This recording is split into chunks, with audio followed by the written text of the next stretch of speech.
नमस्कार दोस्तों, आप सभी मित्रों का स्वागत अभिनंदन है सभी मास्टरों का। और मेरे मित्रों, हमारा जो प्रकरण चल रहा है आपकी सौंदर्य है, यानी कि काव्य सौंदर्य जो हमारा प्रकरण है, इस प्रकरण के अंतर्गत हम पढ़ रहे हैं, यानी कि हम पढ़ चुके हैं भाव सौंदर्य, और इसी में हम पढ़ चुके हैं विचार सौंदर्य जो पढ़ चुके हैं हम, और इसी में ही हम पढ़ चुके हैं आपके शिल्प सौंदर्य।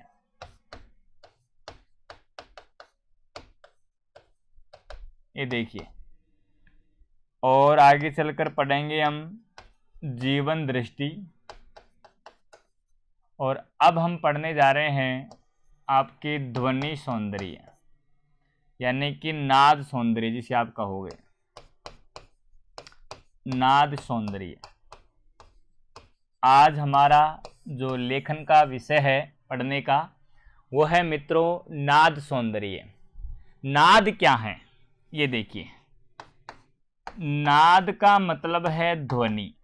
ये देखिए, और ध्वनि कैसी, दो प्रकार की। एक तो वो जो सीधी आवाज आती है, ये लीजिए, जिसे आप आहत बोल सकते हैं, और एक है जिसे आप महसूस करेंगे, जिसे आप बोलेंगे अनहद। ये देखो, यानी कि दो प्रकार की ध्वनि। तो कुल मिला के बात यह है कि जब काव्य पाठ के दौरान आपके मन मस्तिष्क के अंतर्गत जो ध्वनि चित्र बना करते हैं, जैसे कि कोई बात को आपने सुना और तुरंत कोई चित्र बन जाए, खोपड़ी के अंतर्गत मूर्त रूप बन जाए उसका, तो वो जो मूर्त रूप है उसे ही हम क्या कहेंगे मित्रों, आपके नाद सौंदर्य कहेंगे। यानी कि ध्वनि चित्र जहां पर बनते हैं उसे ही हम क्या कहेंगे, आपके नाद सौंदर्य कहेंगे। तो एक तरीके से नाद सौंदर्य को आप कहना चाहो तो है तो ध्वनि, है तो ये आवाज, लेकिन आवाज ऐसी है जो आपकी खोपड़ी के अंतर्गत यानी कि प्रवाहित हो रही है। यानी कि कुल की बात यह है कि ऐसी ध्वनि है जो मस्तिष्क में ध्वनि चलती है, उसे ध्वनि चित्र कहते हैं। कह लीजिए आप कहना चाहो तो ऐसे कह सकते हैं, मस्तिष्क में चलने वाली, ये देखिए, चलने वाली ध्वनि से, मस्तिष्क में चलने वाली ध्वनि को नाद कहते हैं। ये देखो, आप ऐसे कह सकते हैं इसको। ये देखिए, और कुल मिला की बात यह है, नाद सौंदर्य को ध्वनि चित्र कहते हैं, ध्वनि चित्र कहते हैं। ये देखिए, और ये जो ध्वनि चित्र है ये श्रुति बिंब के आधार पर बनता है। किसके आधार पर, श्रुति बिंब के आधार पर और दृष्टि बिंब के आधार पर। पहले आपने देखा और फिर आपने सुना, वही क्या है, यानी कि आपका नाद सौंदर्य है, ये कह लीजिए।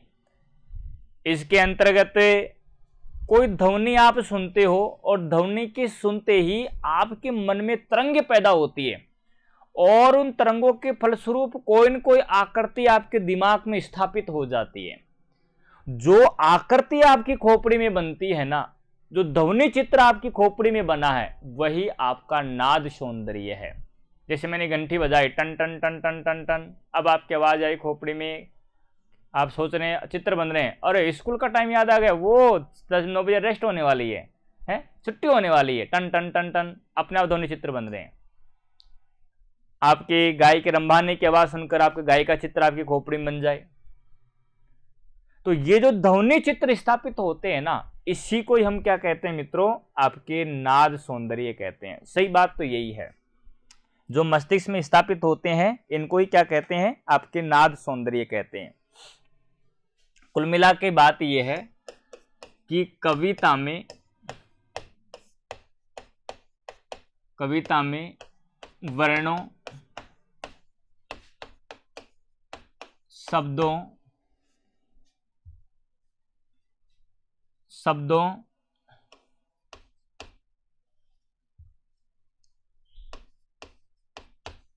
वाक्यों की आवृत्ति प्रवाह है। कविता में वर्णों, शब्दों, वाक्यों की आवृत्ति प्रवाह है।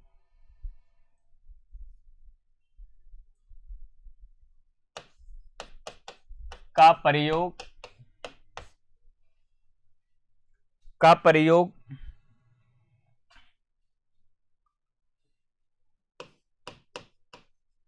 गेयता लाने के लिए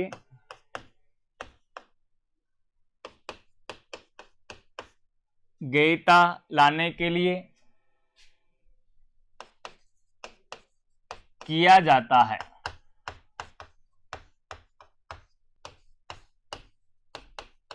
तुकांत रचना की जाती है। तुकांत रचना की जाती है।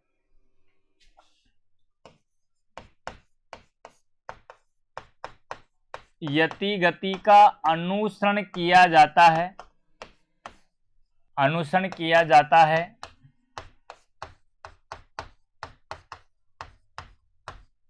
विविध छंदों का प्रयोग किया जाता है। विविध छंदों का प्रयोग किया जाता है।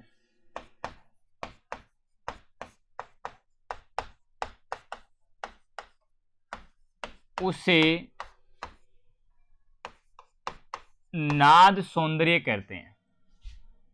एक बात और लिख लीजिए, किया जाता है जिससे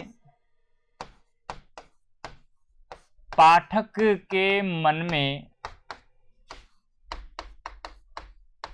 के मन मस्तिष्क में चित्र बनते हैं,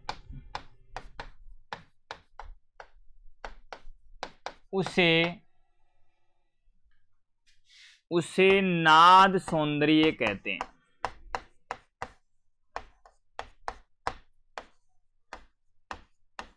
उसे क्या कहते हैं मित्रों?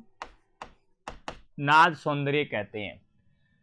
कविता के अंतर्गत आप वर्णों का, शब्दों का, वाक्यों का, इनकी आवृत्ति करते हो, इनका प्रवाह लेकर आते हो, इनकी माधुर्यता का प्रयोग करते हो, यानी कि इनके माधुर्य का प्रयोग करते हो।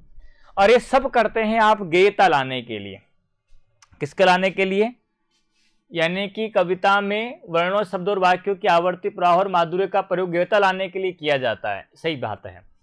तुकांत रचना की जाती है, विविध छंदों का प्रयोग किया जाता है, तुक मिलाई जाती है, और जिसके फलस्वरूप पाठक के, श्रोता के मन में, खोपड़ी में तरंगे बनती हैं, और उन तरंगों के आधार पर कुछ चित्र बनते हैं, और जो चित्र बनते हैं ना, उन्हीं को हम क्या कहते हैं? आपके नाद सौंदर्य कहते हैं। यानी कि ऐसे कह सकते हैं,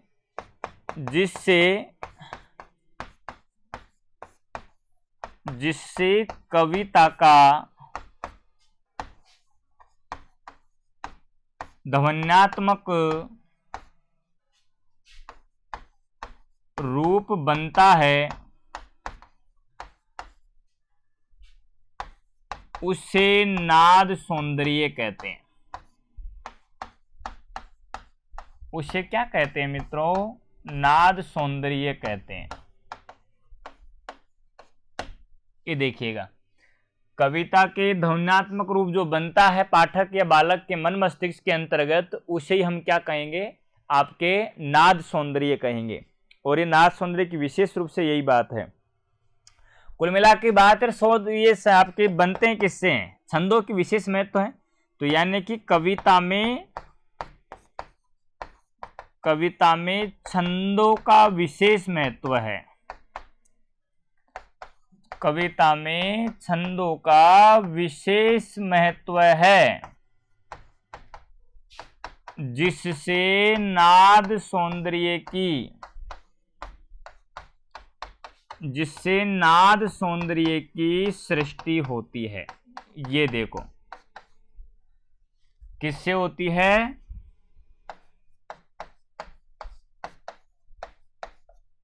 ये देखिए, विविध कविता में छंदों का विशेष महत्व होता है, जिससे नाद सौंदर्य की सृष्टि होती है, उसे हम क्या कहते हैं? आपके यानी कि नाद सौंदर्य कहेंगे। तो ये जो वर्ण शब्द है, वाक्य है, इनका समुचित विन्यास ही नाद सौंदर्य ऐसे हम कह सकते हैं। यानी कि कविता में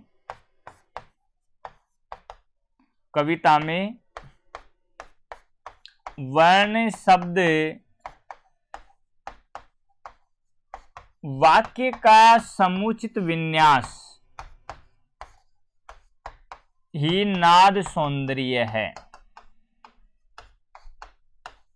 नाद सौंदर्य है। ये देखिए, कविता में वर्ण शब्द वाक्य का समुचित विन्यास आप जो पहले कर लेते हैं, उसे ही हम क्या कहेंगे? नाद सौंदर्य कहेंगे। कुल मिला के यह है कि वर्ण शब्द वाक्य के समुचित विन्यास, इसमें एक दो बातें और लिख लीजिए। समुचित विन्यास से संगीतात्मकता उत्पन्न होती है, संगीतात्मकता उत्पन्न होती है, उसे नाद सौंदर्य कहते हैं। कुल मिला के बात ये है, छंदों के प्रयोग से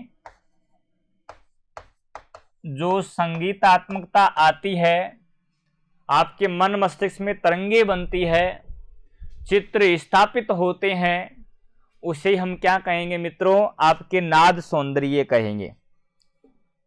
उसे क्या कहते हैं? नाद सौंदर्य। अब देखिए, मैं आपको एक पंक्ति लिखता हूं, यानी कि नाद सौंदर्य का मतलब ये है, आप ये समझो पहले कि आपके बालक ने पहले चित्र देखा, चित्र से उसका दृष्टिबिंब बना, ये देखो, और दृष्टिबिंब के बाद में बालक ने कुछ सुनी, कुछ ध्वनियां सुनी, और श्रुति से सुनकर उसका श्रुतिबिंब मजबूत हो गया। अब इन दोनों के अंतर्गत, इस दृष्टि में और श्रुति में, दोनों के अंतर्गत जब ये दोनों परिपक्व हो गए, तब विचार पैदा हुए। लेकिन हमको इतने आगे नहीं जाना, यहाँ पर हमको तो वापस लौट जाना है। विचार के दौरान जो बात आपने सुनी थी और सुनने के फलस्वरूप ये चित्र आपके मस्तिष्क में बन जाते हैं, यानी कि ऐसी ध्वनियां जिनको सुन करके आपके मस्तिष्क में चित्र बनते हैं, जो चित्र बन जाते हैं, उससे ही हम क्या कहते हैं मित्रों? आपके नाद सौंदर्य कहते हैं। जैसे कैसे? जैसे कि पंक्ति है, कंकन किंकिने नुपुर ध्वनि सुनी। ये देखिए, अब जरा देखिए, कंकन किंकिने नुपुर ध्वनि सुनी,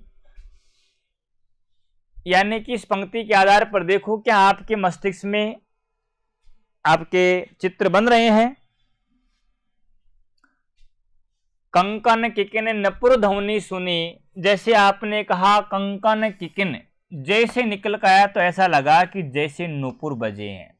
ये देखिए, और आपके मस्तिष्क में यानी कि चित्र स्थापित हो गए इसके, नुपुर के। तो ये जो चित्र स्थापित हुए हैं ना, इसी को ही हम हमारे काव्य की भाषा में नाद सौंदर्य कहते हैं। यानी कंकन किकिन नपुर ध्वनि सुनी, कहत लखन सन राम हृदय गुनी। तो ये जो पंक्ति, इसको सुनते ही आपके मस्तिष्क में आपके चित्र स्थापित बने, चित्र बने, और जो ये चित्र बने हैं ना, इन चित्रों को हम बोलते हैं नाद सौंदर्य। इन चित्रों को क्या बोलते हैं दोस्तों? नाद सौंदर्य। चलो इसको तो छोड़िए, मैं आपको अगला उदाहरण देता हूं। जैसे कि देखिए, टनन टनन की घंटी बजी। ये देखिए, टनन टनन, टनन टनन की घंटी बजी या बोली। टनन टनन की घंटी बोली, ग्राहम बेल ने फोन किया। इसको तो आप लिखो चाहे मत लिखो।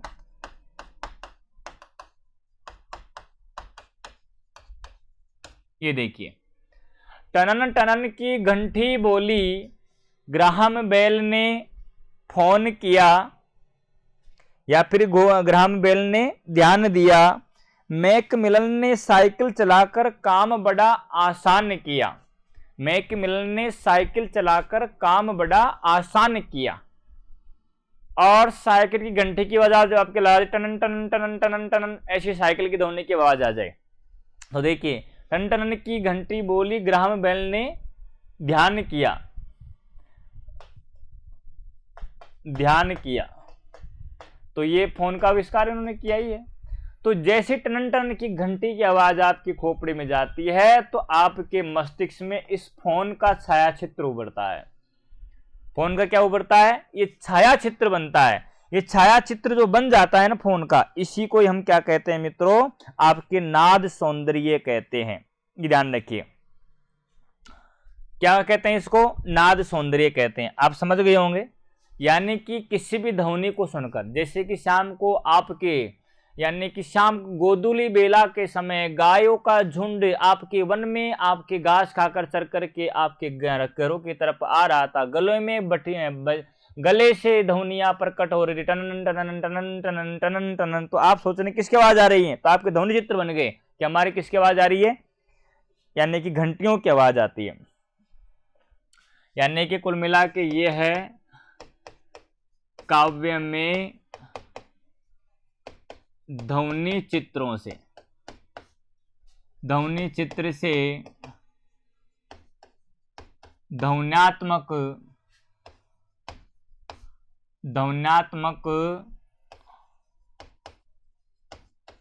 अभिव्यंजना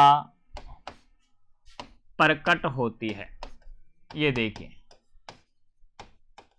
ध्वन्यात्मक अभिव्यंजना प्रकट होती है, ध्वनि चित्रों के माध्यम से होता है सब कुछ। इस चीज को आप समझ लीजिएगा। कुल मिला के ये है कि पाठक है ना,